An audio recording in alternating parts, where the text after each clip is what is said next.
Mesach Shabbos Daf Kuf Mem Beis, we're starting Siyat Shmai Perek Noitel. I would like to welcome all the listeners on Torah Anytime, and a big thank you to Torah Anytime for hosting our shir. The Gemara says that although the Mishnah says that Evan al Piabar, Mat al Tzida V'hinei Fellas, that's only b'sheicheach if you left it there unintentionally, but if you put the rock on top of the chavis intentionally on Shabbos, it becomes a bosis, the davar also. The Achronim ask a tremendous kasha on this Gemara. How could the Evan make the chavis into a bosis? There's wine in the barrel, like Rashi says. So the chavis is a bosis, a davar muktza, and a davar heter, and some more in the Gemara on an aleph, that if it's a bosis, the isra heter, it is not muktza. So there's numerous Mahalchim and Achronim to answer this kasha. The Levush over here says that it's talking about that the chavis is empty and there's no wine in the chavis. The Beis Meir writes, it's shrev from Rashi and shrev b'emes the Gemara is mashma, that you're spilling over the chavis to take out the wine.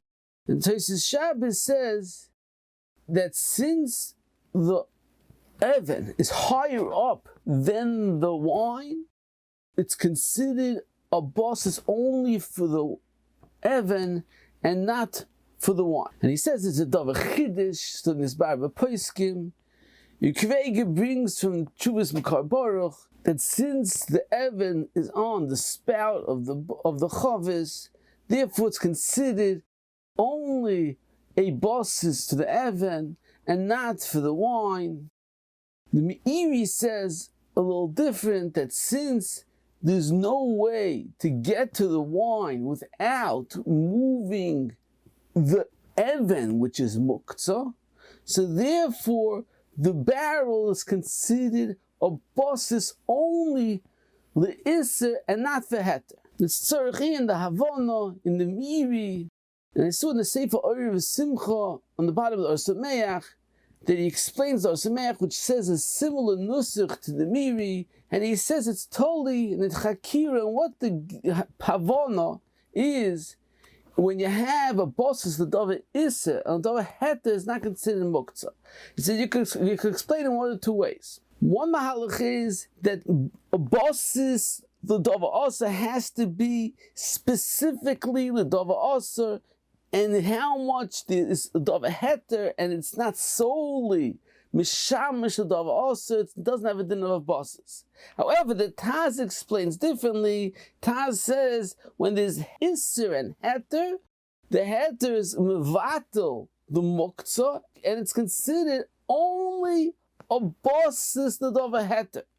So according to the Taz, he says that if the understanding is that the Heter is mevatel the Isser, and it's as if the Isser is not here, so over here, since the only way to get to the wine is by moving the Evan, which is muktza, we can't say that it's as if the Evan is not here.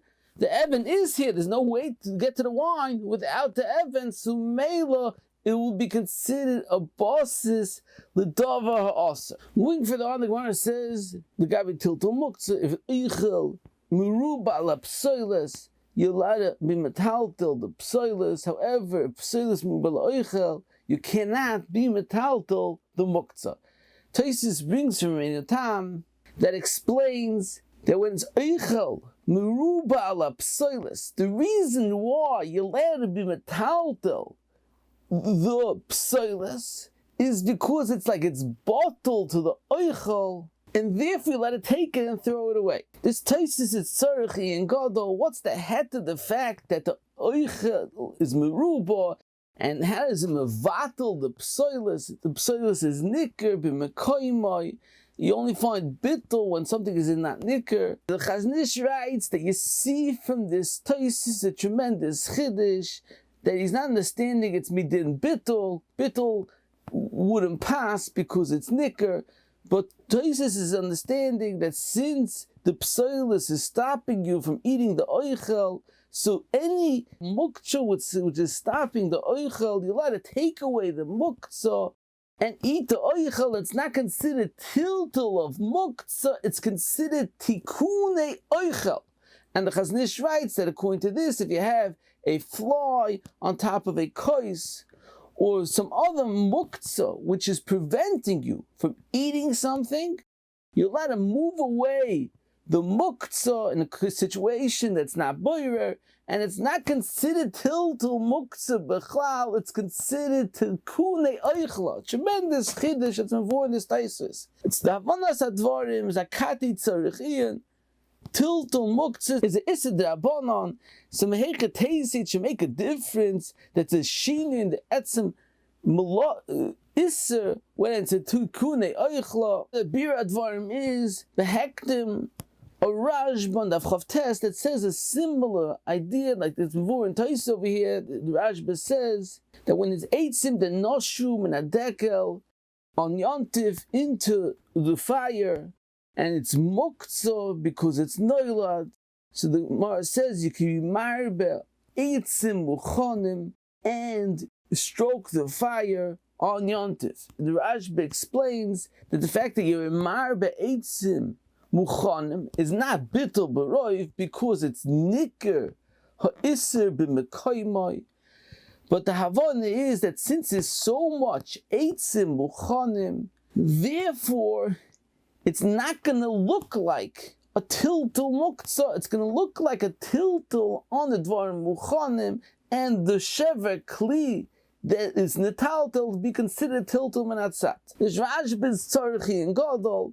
What does it make a difference? The fact that it doesn't look like tiltul muktza, but hamiyest is muktza mu'uriv boy, and you be metaltal in it. What's it make a difference? So it's mavur over here, a chiddush, that the Geder of the Isser muktza is not any time you metaltal muktza, it's aser.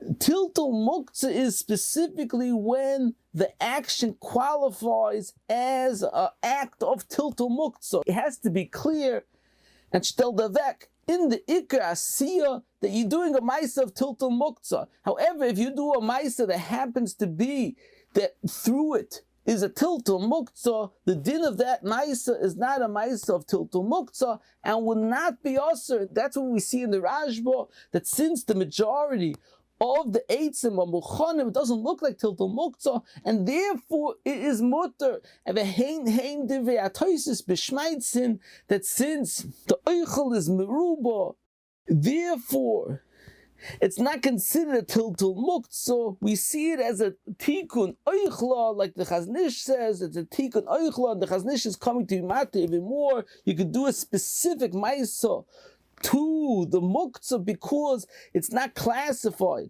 as an action of tiltul muktza. It's a hechatimtza to be machshir the oichel. And according to this Yesoid, it sheds a new light on many inyanim in muktza. We find halacha of kikar or tinik that according to Mishnah Brura, it's a special heta of Chazal. However, the Chaznish understands that the Geder hadvarim is that it's a tiltul on the kikar and not on davar muktza, which is tzarichin. What do you mean, l'maisa? You being metaltel the muktza, but lefi hanal, it's beautiful. The action is action of a tiltul on the kikar.